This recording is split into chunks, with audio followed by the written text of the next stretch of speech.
दोस्तों, जय हिंद, वंदे मातरम। मैं सुनील कुमार यादव आप सभी देखने वालों का अभिवादन करता हूं। और दोस्तों, आज जो आपको पीछे पार्ट्स में जो चित्र दिख रहा है वो है झांसी का दुर्ग। झांसी उत्तर प्रदेश में स्थित है और उत्तर प्रदेश में के जिले झांसी में ये दुर्ग बना हुआ है। ये दुर्ग बनाने का श्रेय ओरछा के नरेश वीर सिंह बुंदेला को जाता है और उन्होंने ये दुर्ग 1613 में बनाया था, एक सुरक्षित क्षेत्र के रूप में। यह दुर्ग बहुत ही मजबूत है और इस दुर्ग में ये जो दुर्ग है, इस दुर्ग में 22 बुर्ज हैं और ये 49 एकड़ में फैला हुआ किला है। दोस्तों, ये जो पट्टिका देख रहे हैं ये झांसी किले के जो ऐतिहासिक क्षेत्र है उसके संदर्भ में किले के बारे में बताती हुई ये पट्टिका है, जिसमें उन्होंने लिखा है कि ये किले कितने कैसा है, कितने बुर्ज हैं और उस किले के बारे में सारा उसका मैपिंग दिया हुआ है। ये किले के साथ जो ये भारतीय पर्यटन विभाग ने ये बोर्ड लगा रखा है, ये किले के बारे में संपूर्ण जानकारी देता है। ये किले का प्रवेश द्वार है, ये किले का मुख्य द्वार है जो आपको दिखाई दे रहा था। ये ओरछा ये किले की जो पट्टिका है, ऐतिहासिक पट्टिका, जो भारतीय पुरातत्व विभाग के द्वारा यहाँ पर लगाई गई है, जिससे लोग यहाँ पर पढ़ें और इस दुर्ग के बारे में कुछ जानें, कुछ समझें कि ये दुर्ग कैसा है। तो ये दुर्ग जो है ये 49 एकड़ में फैला हुआ है। इसमें जो 22 बुर्ज हैं और उन बुर्जों पर सैनिक खड़े होकर दुर्ग की रखवाली किया करते थे। प्रवेश द्वार के जब हम अंदर आते हैं तो अंदर आने के बाद एक और हमें ऐतिहासिक पट्टिका मिलती है। जैसे हम किले के प्रांगण में प्रवेश करते हैं तो एक ऐतिहासिक तोप जो है वह रखी हुई है।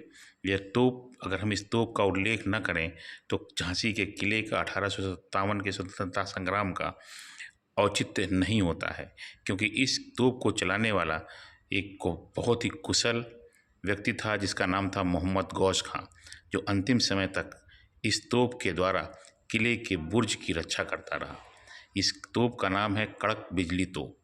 ये कड़क बिजली तोप जो है ये इतिहास में बहुत ही प्रसिद्ध है और इस कड़क बिजली तोप को चलाने वाले जो सेनापति थे उनका नाम था मोहम्मद गयास खान। इन्होंने कड़क बिजली तोप चलाई थी और उनके कारण ही इस कड़क बिजली तोप जो है आज वो सभी के सामने रखी हुई है।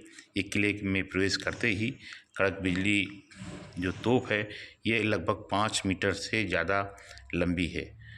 ये कड़क बिजली तोप से जब हम ऊपर की तरफ चलते हैं, किले के जो प्रथम प्रवेश द्वार है उसको पार करने के बाद जब हम ऊपर की तरफ चलते हैं, जो पंचमहल का इलाका है उसकी तरफ हम जाते हैं।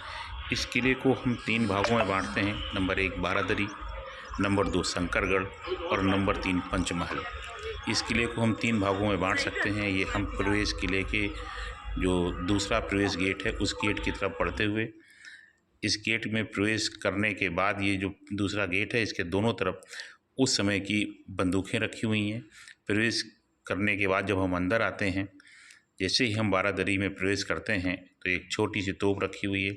ये वह स्थान जाता हुआ जिधर जहाँ से लक्ष्मीबाई कूदी थी। आप ये देख रहे हैं पश्चिम में जो सूर्य अस्त हो रहा है और सूर्य अस्त होने के साथ साथ ये वह स्थान है जहाँ से रानी लक्ष्मीबाई ने 17 दिन तक युद्ध किया और 17वें दिन युद्ध करने के बाद 4 अप्रैल 1853 को अपने पुत्र के साथ उसको अपनी पीठ में बांधकर घोड़े से छलांग लगा दी थी और यहाँ से वह सीधे कालपी गई थी। कालपी में इस उम्मीद के साथ कि हमारे क्रांतिकारियों का दल उनको मिलेगा और वह फिर मजबूती के साथ आगे बढ़ेंगी।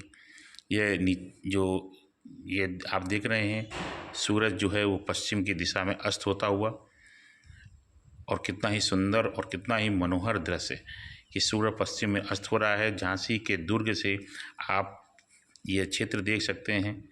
ये बुंदेलों हर बोलों हमने सुनी कहानी थी, खूब लड़ी मर्दानी वह तो झांसी वाली रानी थी। ये वही स्थल है जहाँ से लक्ष्मीबाई अपने पुत्र दामोदर दोस्तों ये राव वो को स्थल है जहाँ से लक्ष्मीबाई कूदी थी घोड़े से अपने। छलांग लगाई पीछे थी जो आपको और पहाड़ी दिख रही यहाँ है से उनका जो बहुत पलायन दूर, मैं इसको हुआ जूम था करके दिखाता 4 हूँ। अप्रैल ये जो पहाड़ी दिख रही है इसके ऊपर को आपको यहाँ से गई थी।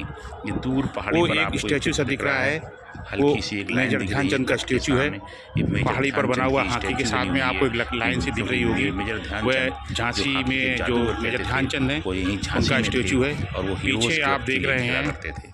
ये नीचे ध्यानचंद पास में स्टेडियम, आपको स्टेडियम दिखाई दे रहा है, मेजर ध्यानचंद ध्यानचंद स्टेडियम झांसी का पूरा नज़ारा। जो ग्रीन सा दिख चारों रहा है वो तरफ ध्यानचंद झांसी के स्टेडियम चारों है। तरफ ये और नज़ारा आप ठीक देख रहे हैं, नीचे पहाड़ी देख रहे हैं। लक्ष्मीबाई पार्क और वहीं जब पर मैं यहाँ पढ़ता था सरस्वती पाठशाला तब इंडस्ट्रियल इतना इंटर बसावट नहीं कॉलेज, थी यहाँ पर, एसपीआई इंटर कॉलेज, जहाँ का मैं और आज छात्र इसमें हुआ बहुत करता ज़्यादा था बसावट है। 1990 ये शहर में। बहुत मैंने झांसी से ही दूर 1990 तक में फैल गया हुआ, आप चारों तरफ देख रहे बायो ग्रुप हैं। से ये मल्टी 12th स्टोरी पास बिल्डिंग, की थी।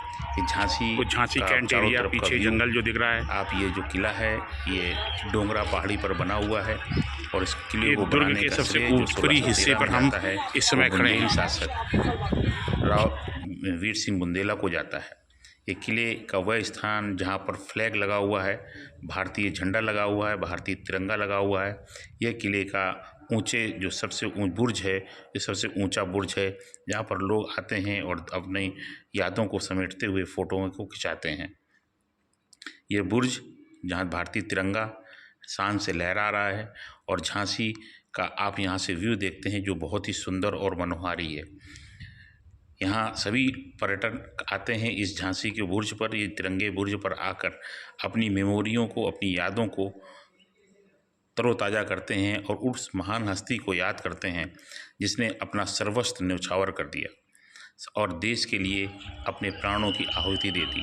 अब आप देख रहे हैं कि उस उच्च बुर्ज से नीचे की तरफ जब हम चलते हैं तो वह क्षेत्र दिखाई देता है जहाँ पर अंग्रेज़ों ने 1858 में जब उनका कब्जा हो गया तो उन्होंने यहाँ पर एक महल बनवाया था और यहीं पर वो अपना रेजिडेंस बनाकर पूरी झांसी पर उन्होंने अपना कब्जा किया हुआ था। ये वह क्षेत्र है जहाँ पर आर्टिलरी देख रहे हैं, आर्टिलरी और मिलिट्री का जो गोला बारूद रखा जाता था।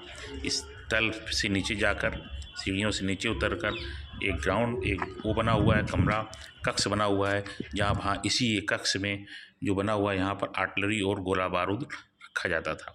आप देख रहे हैं कि हम और नीचे की तरफ आ रहे हैं, किले से नीचे की तरफ को आते हुए, और ये जो क्षेत्र है ये हम अब इस क्षेत्र में, जिस क्षेत्र में हम प्रवेश कर रहे हैं, ये वह क्षेत्र है जिसको हम शंकरगढ़ के नाम से जानते हैं। शंकरगढ़ इस कहते हैं झांसी का पहले नाम शंकरगढ़ भी हुआ करता था क्योंकि यहाँ पर शंकर जी की मूर्ति थी और शंकर जी का जो मंदिर है वो मराठा और हिंदू स्थापत्य शैली का एक सुंदर सा नमूना है।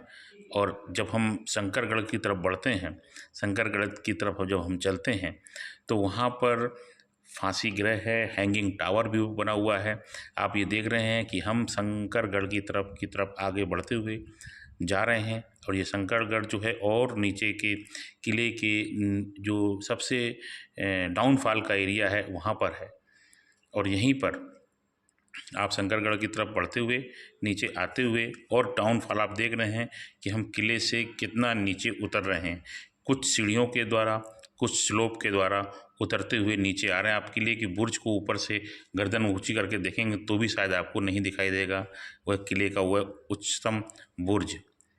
ये अब हम और नीचे डाउनफॉल करते हुए जा रहे हैं, नीचे सीढ़ियों से उतरते हुए आ रहे हैं और हम उस जगह पर पहुंच रहे हैं जहां पर हैंगिंग टावर है, जहां पर जो गलत काम करते थे या जो विदेश के प्रति या राज्य के प्रति विद्रोह की भावना रखते थे वो हैंगिंग टावर देख रहे हैं। ये हैंगिंग टावर है, आप देख लीजिए हैंगिंग टावर कितना ऊंचा है। जहां ये फांसीगढ़, ये किले के अंदर का हैंगिंग टावर फांसीगढ़ है।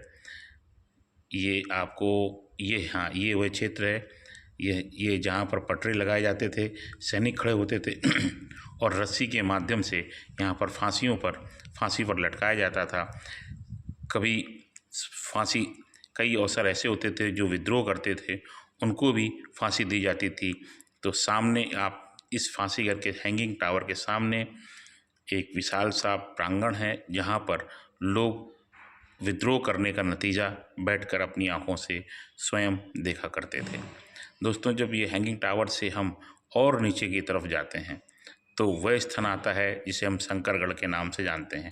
आप देख रहे हैं हम और नीचे उतरते हुए जा रहे हैं जब हम और नीचे की तरफ जाते हैं, झांसी के किले में सबसे जो डाउनफॉल एरिया है वहाँ पर है शंकरगढ़। शंकरगढ़ से तात्पर्य है भगवान शिव की मूर्ति, शिवलिंग रखा हुआ है, जो जहाँ पर रानी प्रतिदिन आती थीं और अपने आराध्य शिव की पूजा अर्चना करती थीं। इस स्थल पर ये आप देख रहे हैं स्थापत्य कला, ये मराठा स्थापत्य और हिंदू स्थापत्य शैली का सुंदर नमूना है, मिली जुली खिचड़ी एक तरह से हम कह सकते हैं। ये जो मंदिर आपको दिख रहा है ये भगवान शिव को समर्पित है और इस मंदिर पर ही एकलिंगी भगवान का जो मूर्ति वो है शिवलिंग है, उसकी रानी प्रतिदिन पूजा करने आया करती थी।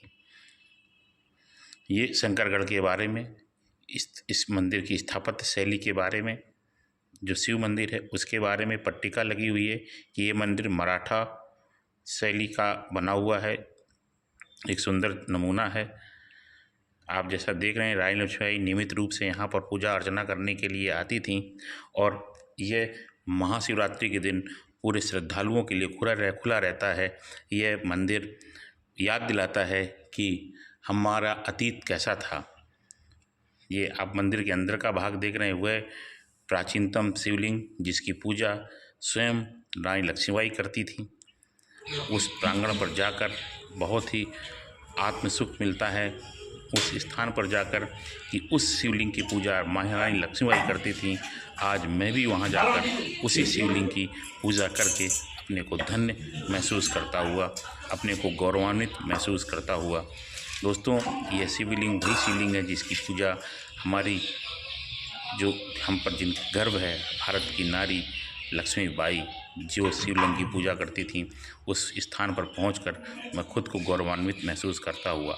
दोस्तों, इस मंदिर में ही वह दुर्लभ चित्र रखा हुआ है जो महारानी लक्ष्मीबाई का वास्तविक चित्र है।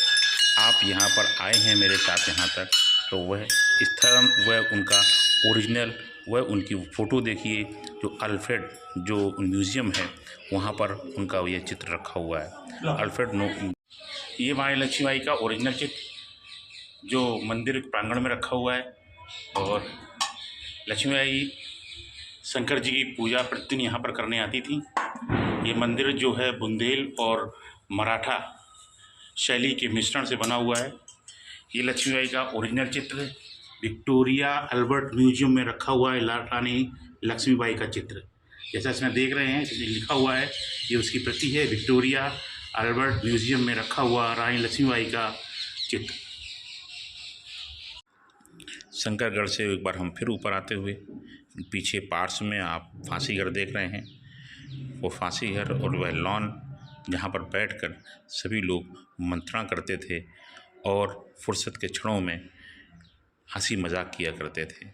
ये रानी जो शंकरगढ़ के ऊपर का जो प्रांगण है उसका वह पार्श्व का चित्र, जहाँ पर बैठने के लिए लगी हुई हैं कुर्सियाँ लगी हुई हैं। यहाँ बैठकर सभी लोग कुछ फुर्सत के पलों में मंत्रणा करते थे और भविष्य की बातों पर विचार विमर्श करते थे। किले से बाहर निकलते हुए जो किला है ये। दोस्तों, आप सभी ने झांसी का किला की जानकारी ले ली। अगर आपको पसंद आया तो लाइक करें, शेयर करें, सब्सक्राइब करें। जय हिंद, वंदे मातरम।